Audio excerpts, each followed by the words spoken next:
বেশিরভাগ রাজনৈতিক দলগুলোর প্রস্তাবের পক্ষে একমত হয়েছেন ঐক্যমত্য কমিশন। রাজনৈতিক দলগুলোর সঙ্গে জাতীয় ঐক্যমত্য কমিশনের দ্বিতীয় পর্যায়ের সংলাপ অনুষ্ঠিত হয়ে গেছে। এ বিষয়ে আরও জানতে আমরা রাজধানীর ফরেন সার্ভিস একাডেমিতে যুক্ত হচ্ছি। সেখানে আছেন আমাদের সহকর্মী মহসিন কবির।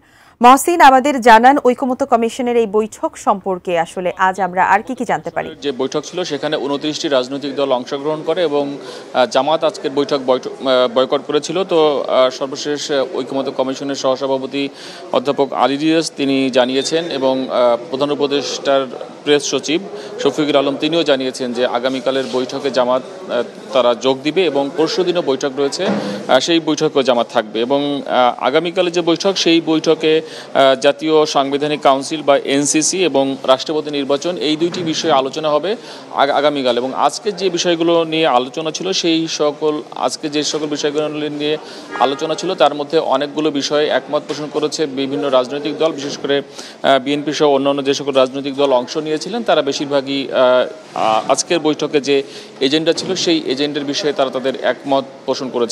তার মধ্যে রয়েছে যে সংবিধানের ৭০ নং অনুচ্ছেদের বিষয়ে আলোচনা হয়েছে, বিস্তর আলোচনা হয়েছে এবং মধ্যাহ্ন বিরতির আগে রাজনৈতিক দলগুলো সেখানে তাদের আলোচনায় অংশ নিয়েছিলেন এবং তারা বলেছেন যে সংবিধান সংশোধন এই সংক্রান্ত যে সংবিধান সংশোধন সেটি বিষয়ে তারা একমত এবং অর্থাৎ ৭০ নম্বর অনুচ্ছেদ তারা সংবিধান সংশোধন করতে চান এবং সেখানে বিএনপির পক্ষ থেকে দুটি ক্লজ যুক্ত করা হয়েছে। তার মধ্যে রয়েছে যে জাতীয় নিরাপত্তা এবং যুদ্ধ অবস্থা, এই দুটি যুক্ত করার জন্য বিএনপি বলেছে।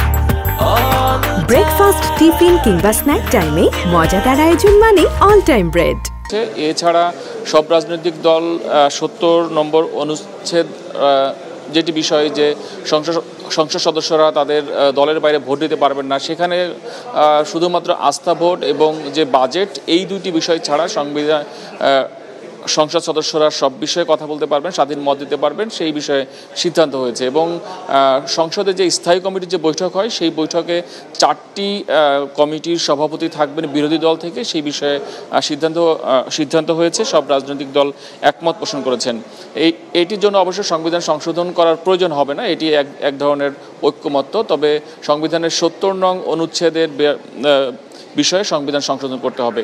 আরেকটি বিষয় যে প্রধান বিচারপতি নিয়োগের ক্ষেত্রে বর্তমান যে নিয়ম রয়েছে যে রাষ্ট্রপতি চাইলে যে কাউকে নিয়োগ দিতে পারবেন, এটির বিষয়ে সব দলই একমত যে এটি সংশোধন করতে হবে এবং সংশোধন করে জ্যেষ্ঠতম 2 জন বিচারপতি আপিল বিভাগে তাদের মধ্য থেকে একজনকে নিয়োগ দিতে পারবেন, সেই ধরনের নিয়ম করা হচ্ছে। তো এটিও সংবিধান সংশোধন করতে হবে। তো এই সকল বিষয়গুলো নিয়ে মোটামুটি রাজনৈতিক দলগুলো একমত হয়েছে এবং আগামীকালে যেটি বলছিলাম যে এনসিসি এবং রাষ্ট্রপতি নিয়োগ এই দুইটি বিষয় নিয়ে আলোচনা হবে, তখন রাজনৈতিক দলগুলো তাদের কি অবস্থান জানান, কালকে হয়তো তখন আরও বিস্তারিত আমরা জানতে পারবো।